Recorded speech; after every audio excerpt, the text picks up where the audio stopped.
Bismillahirrahmanirrahim. Assalamualaikum warahmatullahi wabarakatuh. Yang saya hormati Pak Kasubag-Pinov, Kasubik, Subdit 3 Sumdaling, Dirkrimsus Polda Metro Jaya. Kemudian ada Dr. Fikri Firdaus, Kabid SDK, ya, Sumber Daya Kesehatan. Juga di sini saya hadirkan Dr. Gigi Om Karoma. Izin Bu, ini mewakili Ketua PDGI Cabang Bekasi Lama, Bekasi Kota. Kemudian Pak Duladin, Kasih Penyakit Tidak Menular Dinkes Kota Bekasi. Yang saya banggakan teman-teman media semuanya, teman-teman wartawan. Siang ini saya akan merilis tentang pengungkapan kasus praktik kedokteran, dalam hal ini kedokteran gigi yang tidak memiliki izin.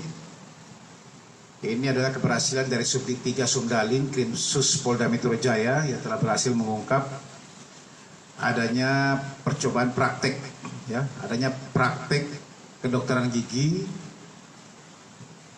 yang seolah-olah dia adalah dokter gigi, tetapi ternyata bukan dokter gigi, ya.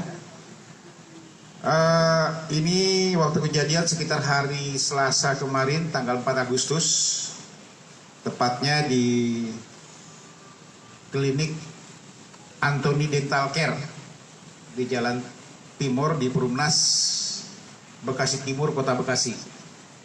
Ya, berhasil diamankan seseorang, inisialnya adalah ADS.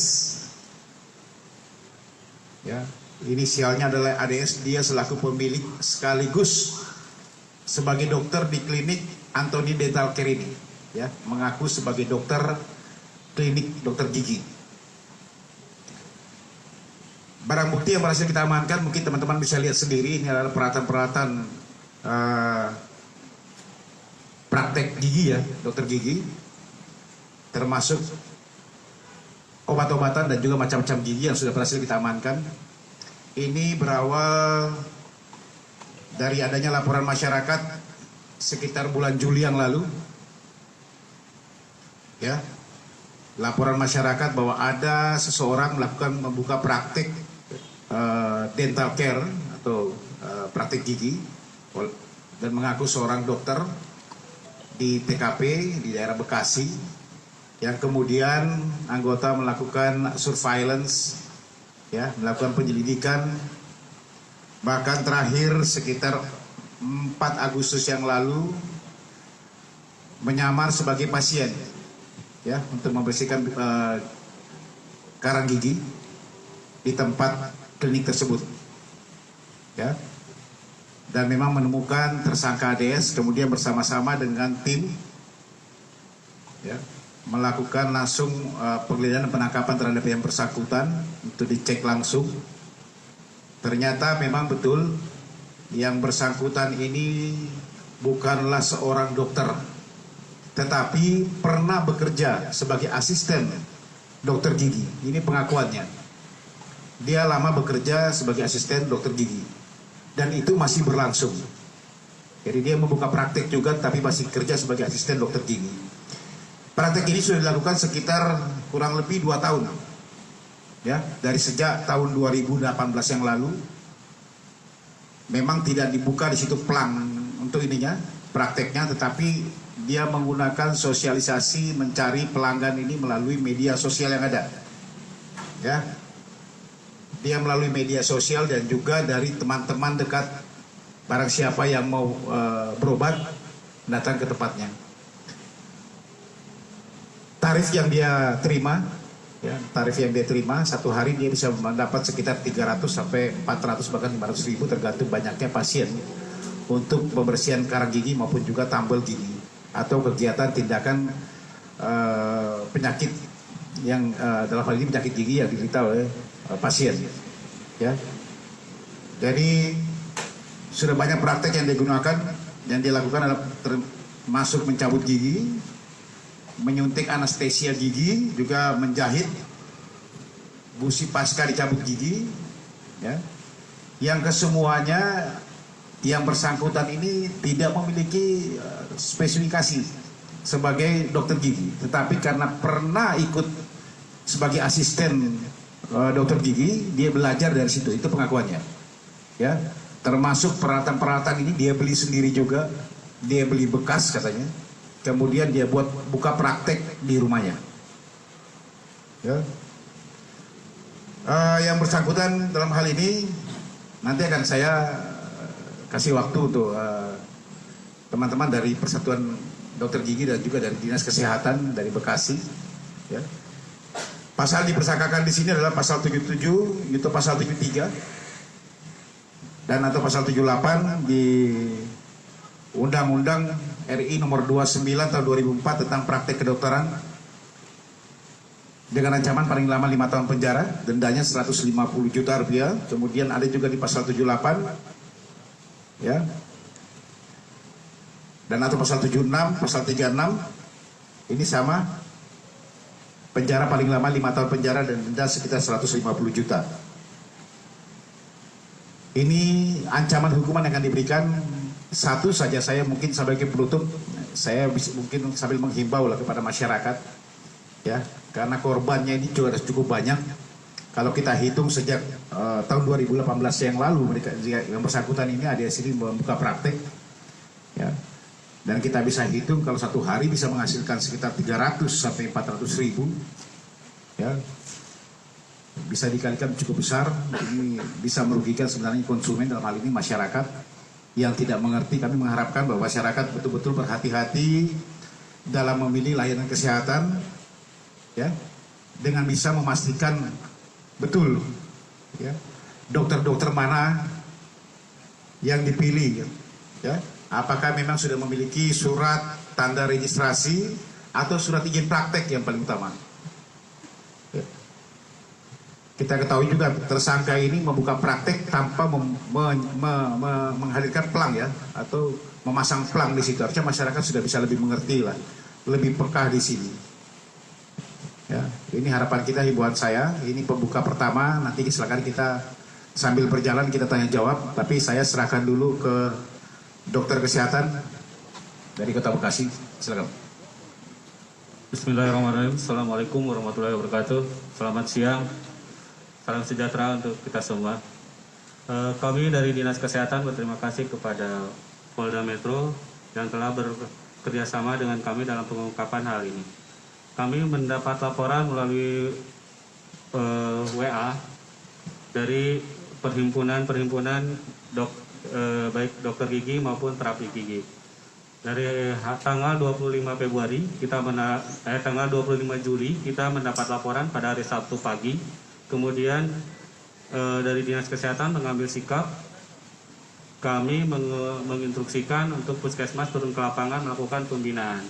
Dan yang bersangkutan sudah didatangi oleh dokter gigi dari Puskesmas, sudah dilakukan pembinaan dan diperintahkan untuk menghentikan segala aktivitas kedokteran gigi. Pada saat hari Selasa, yang bersangkutan dengan sukarela datang ke Dinas Kesehatan, kebetulan bukan untuk ke Dinas Kesehatan, tetapi untuk bertemu dengan perhimpunan terapis gigi. Karena tidak termasuk dalam kriteria atau klasifikasi terapis gigi yang harusnya memiliki STR minimal D3, maka yang bersangkutan tidak termasuk dalam keanggotaan PT GMI.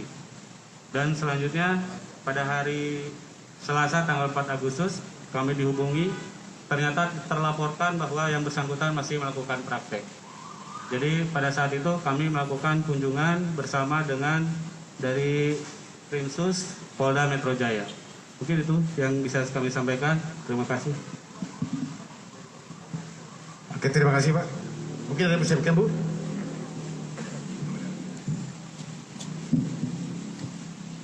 Assalamualaikum warahmatullahi wabarakatuh. Selamat siang kepada semuanya. Terima kasih kepada Bapak Kapolda dan jajarannya telah memberi kesempatan kepada kami dari PDGI Cabang Kota Bekasi mengetahui kasus ini dari media sosial. Kemudian kami mencek di register kami, ternyata nama ini tidak ada di daftar kami. Kemudian kami cek juga di sertifikasi pusat, Juga ternyata nama ini tidak terdaftar.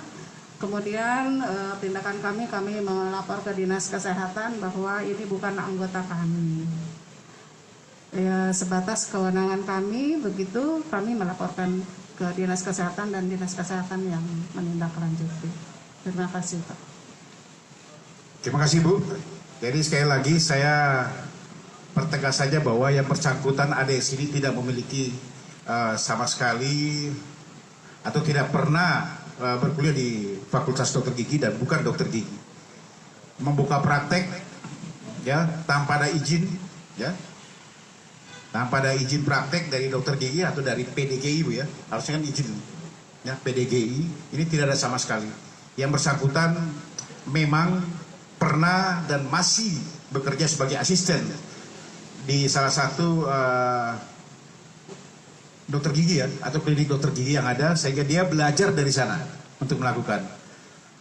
Hasil pemeriksaan yang dilakukan oleh Dinas Kesehatan dari PDGI dan termasuk PDGI, tindakan-tindakan yang dilakukan ini memang banyak melanggar, ya, tidak sesuai dengan prosedur yang ada.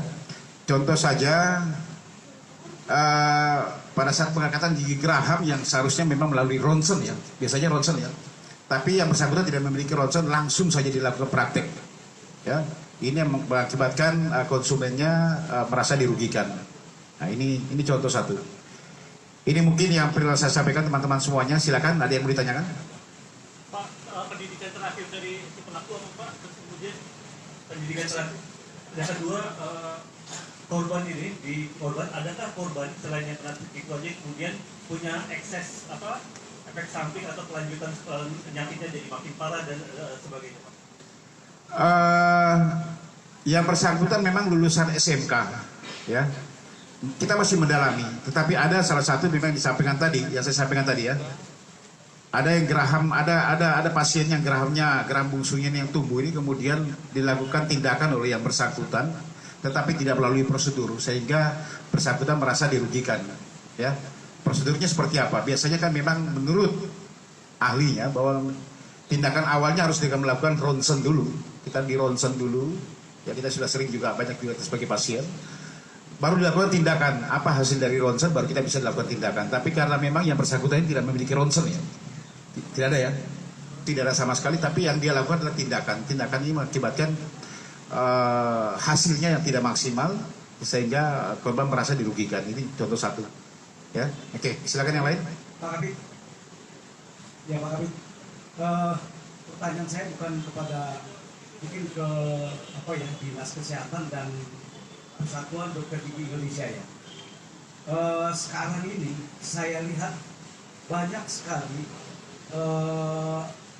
counter-counter baik di mall, baik di ruko-ruko itu praktek semacam terapis-terapis gigi untuk kecantikan. Nah, yang jadi pertanyaan buat saya adalah apa membedakan praktik-praktik itu dengan praktik yang dilakukan oleh tersangka ini? Karena juga mereka-mereka ini juga melakukan mencabut gigi juga. Apakah itu diberikan toleransi atau bagaimana? Atau mungkin mereka itu bersertifikasi? Karena masyarakat juga bingung yang mana? Apakah yang dimaksud ini adalah praktik kedokteran atau terapis gigi yang di pinggir-pinggir jalan itu? Itu aja pertanyaan saya sebagai masyarakat dan sebagai wartawan. Terima kasih.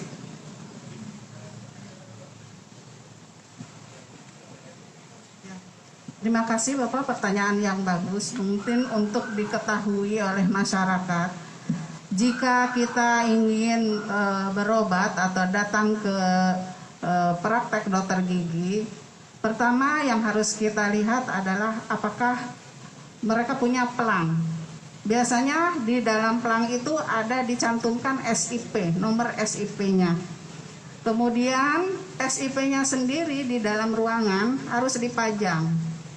Nah, itu berarti legal, sudah melalui prosedur yang benar dan memang dokter gigi yang praktek. Untuk kecantikan-kecantikan itu kita ada spesialis dokter gigi. Dokter gigi itu ada spesialis orto, ya orto seperti untuk meratakan gigi itu termasuk kecantikan juga.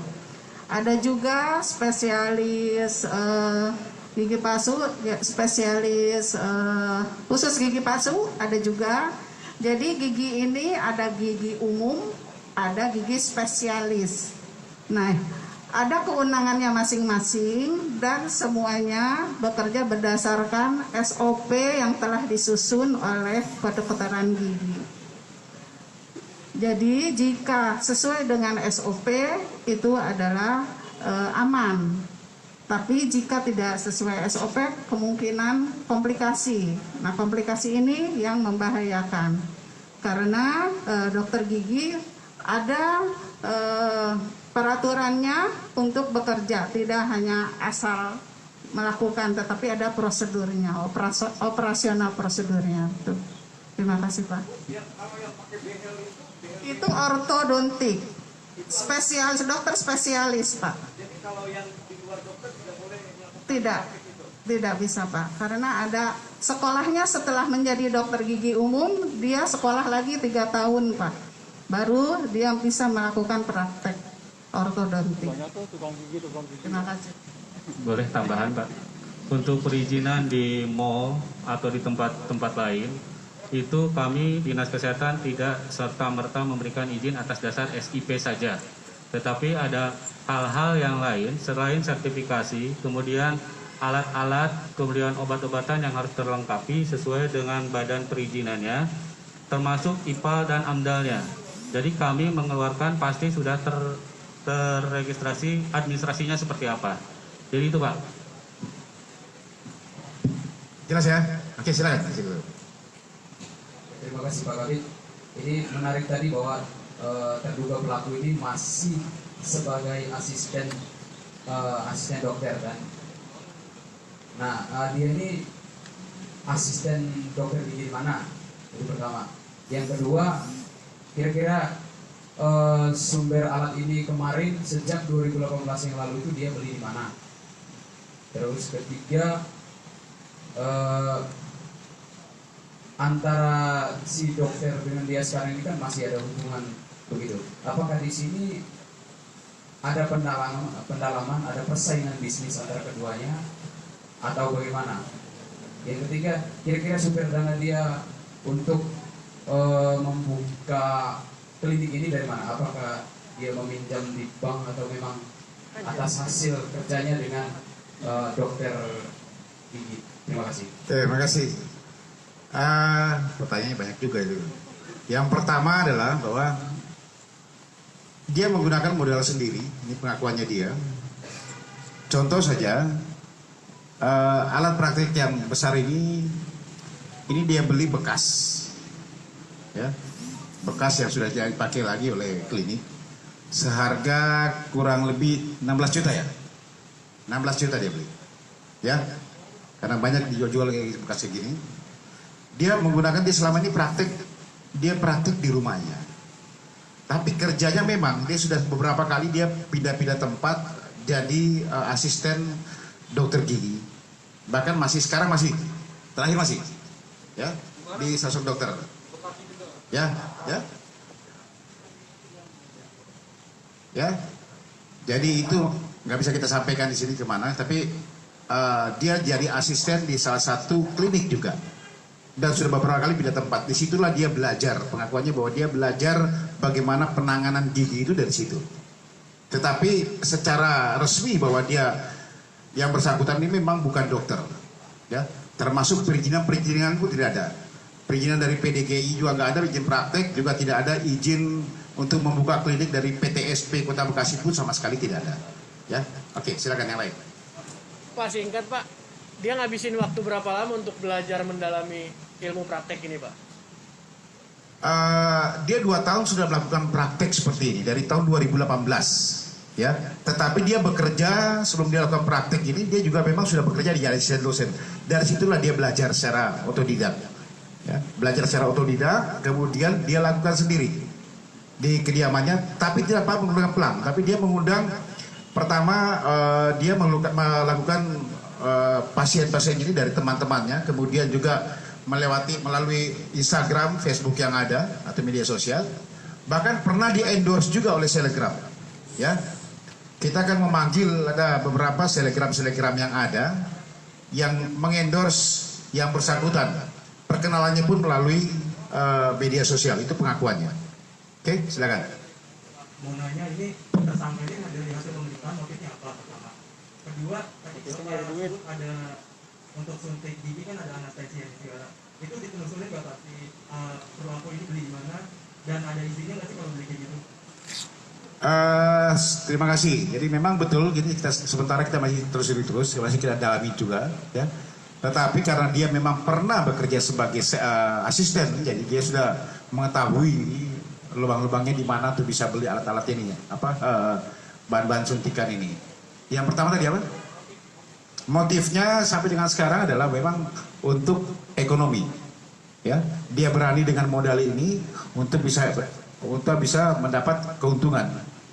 Selama 2 tahun ini hampir setiap hari itu praktek kalau masih ada, itu sekitar 300 sampai 400 ribu, bahkan bisa jadi 500 ribu satu hari dia bisa menghasilkan dari praktek. Itu kalau yang biasa saja, membersihkan karang gigi maupun cabut gigi. Belum lagi tindakan-tindakan yang lain, ini masih kita dalami semuanya. Selama 2 tahun lebih ini dia melakukan praktek ini, sudah berapa keuntungan masih kita dalami. Oke, silakan yang lain. Terakhir. Pak, terima kasih. Saya mau nanya paling dari ke PDGI sama dari Dinas Kesehatan. Pertama gini, pertanyaan saya sekaligus juga untuk memberikan edukasi ke masyarakat. Pertama, bagaimana cara membedakan atau bahayanya apa ketika seorang yang tidak mengantongi izin, meskipun dengan punya keahlian, meski dia belajar di luar, dia paham seperti tersangka sekarang, bahayanya apa kepada setiap konsumen? Itu harus setidaknya harus diberikan edukasi ke masyarakat. Kalau misalnya dokter dengan segala macam prosedur protap yang sudah SOP yang sudah ada, yang ini tidak sesuai SOP, bahayanya seperti apa? Itu yang pertama. Yang kedua, dari sisi perizinan, soal surat izin praktek. Apakah surat izin praktek ini, Bu, yang dari PDGI, ada kemungkinan nggak surat izin praktek ini dipalsukan? Kalau misalnya ada kemungkinan, bagaimana cara PDGI melakukan filterisasi terhadap hal ini? Persoalan yang sama juga ke Dinas Kesehatan, soal surat izin usahanya, terkait dengan segala macam berkas yang diperlukan, misalnya AMDAL dan segala macamnya itu, ada nggak kemungkinan segala macam itu dipalsukan? Kalau ada, bagaimana cara memfilternya? Dan kalaupun ada data tentang pelanggaran seperti serupa, minta tolong disampaikan. Terima kasih. Baik, saya dulu ya Bang. Untuk pelanggaran atau berbahayanya seseorang tanpa berobat kepada non medis, memang secara teknis kita bisa belajar.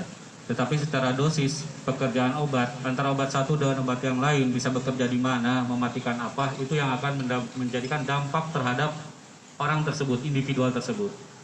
Salah satu contoh mungkin pemberian antibiotik. Ada yang langsung karena dokter terbiasa memakai amoxicillin atau dan lain sebagainya.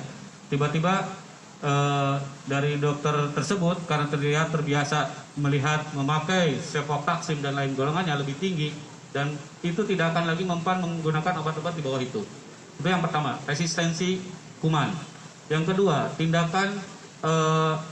segala tindakan gigi yang tidak sesuai dengan SOP akan menyebabkan kelainan-kelainan.